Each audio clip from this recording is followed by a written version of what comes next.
Hey guys, so for this exit ticket, what you mainly had to do is just identify different parts of the plant. This is a gorgeous piece of artwork that I did. So we're gonna go over the first two very common, the bigger parts of the plant. And that is this one. So this is a petal. And then we got this one, all of this right here, which is the sepal. So the sepal protects the flower when it's closed up. So flowers always start off like this, and over time you'll see them grow and sprout out and be a pretty plant. Before that, they're closed off and the sepal protects everything that's inside. It's like a little guard thing. The petal, on the other hand, is always going to be brightly colored, like white, yellow, pretty flowers. And petals are used to attract insects, pollinators specifically, so that the plant can reproduce. And the flower is the reproductive organ of a plant. What I mean by that is that every flower has male and female parts. So the female part is smack dab right in the middle, like the queen, the female's in the middle of it all. And then the males are the little ones around the female. So I'm going to show you the male part first in this cool transition. There we go. So this is a close-up of the male part. So this little head right here is called an anther. And this anther is going to have all of the pollen. All of the pollen is going to be on here. A whole bunch of little pollen particles. And then this little stick is called the filament. Together, the anther and the filament, let's see how I can do this. Okay, I'll circle it, there we go. The anther and the filament together are called the stamen. Stamen. So the stamen is the male part of a plant. You can remember that because stamen ends in men, like a man. So the stamen is the male part of the plant. Only two parts. So that's what you see right here, and they are the ones that have the pollen. All right, next one is the female part right here. So the female part is made up of basically four parts. This, whoops, my cap fell out. This little part right here is called the stigma.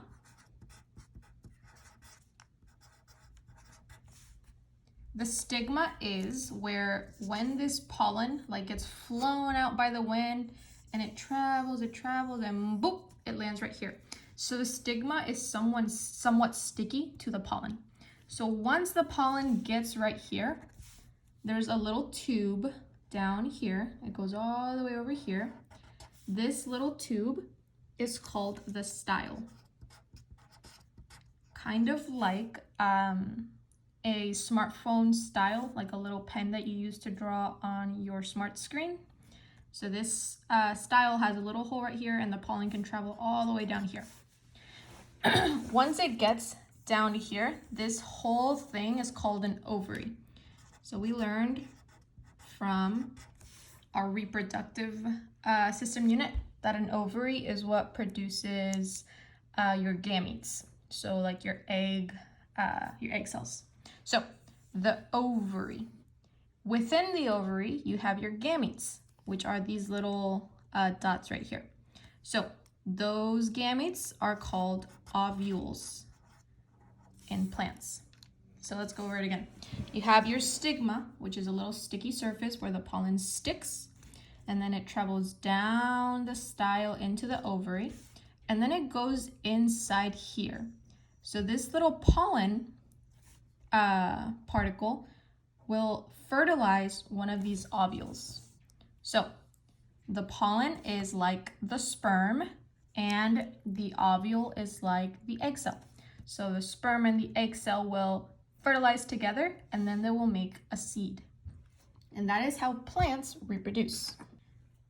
What you weren't asked in the exit ticket is that the stigma, oh my goodness, again. the stigma, the style, the ovary, and the ovules, all of these things make up what is called the carpel. So the carpel is like the female part of the plant. So the stamen included the anther and the filament, and it was the male part of the plant, the men part. The carpel is the female part of the plant. How I like to remember this is I like to think that females have like dainty little wrists, and carpel is like almost Latin for wrist. So don't know if that helps, but that's what helps me remember carpel.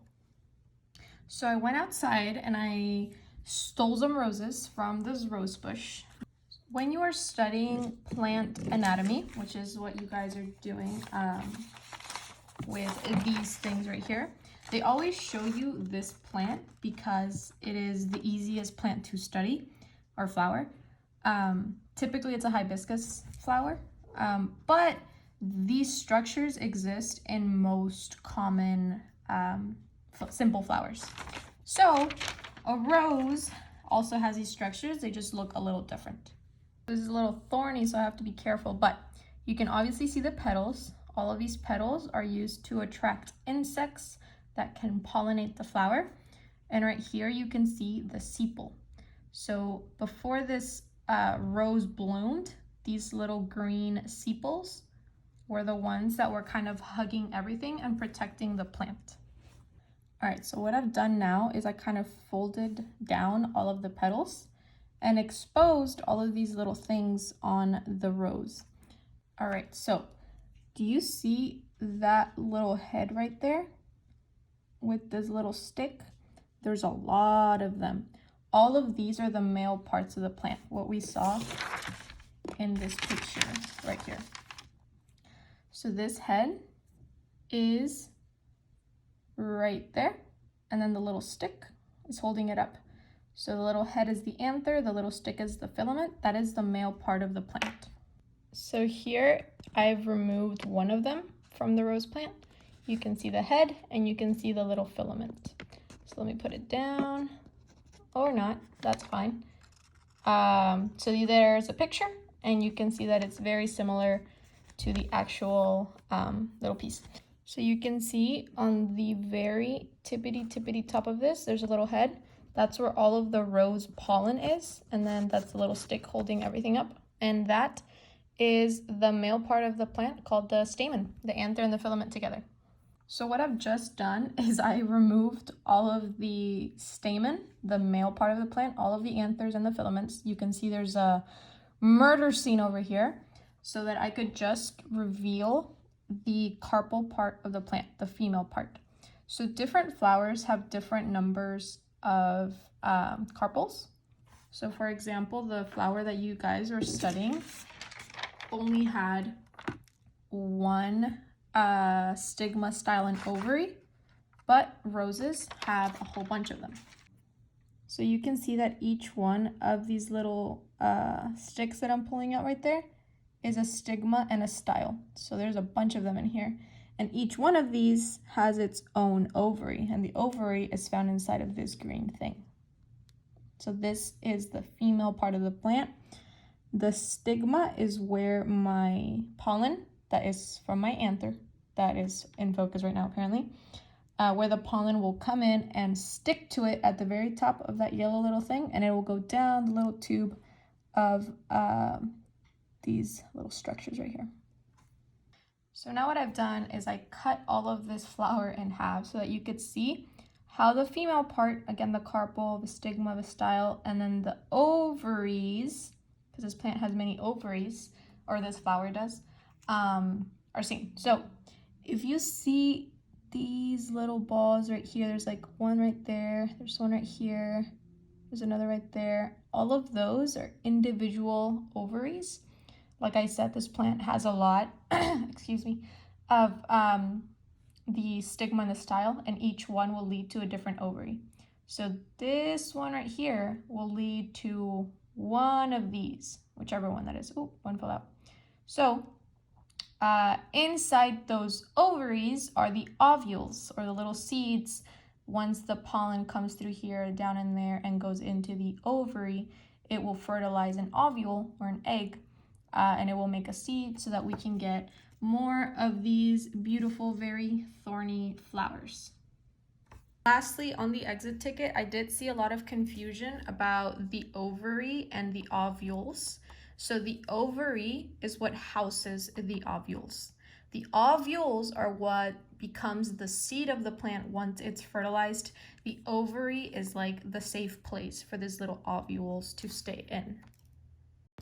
Lastly, I didn't want to explain this question, the last question of the exit ticket. So this question asked basically, how do plants get water? Like what two systems work together? So you had to tell me the root system and the shoot system. You could have said vascular tissue system. So some of you guys that said xylem and phloem, I did give you that point. But the two systems are root and shoot. So this person only got 2 points because they only told me the system names and didn't answer the next part of the question, which is what does each system do to help the leaves get the H2O?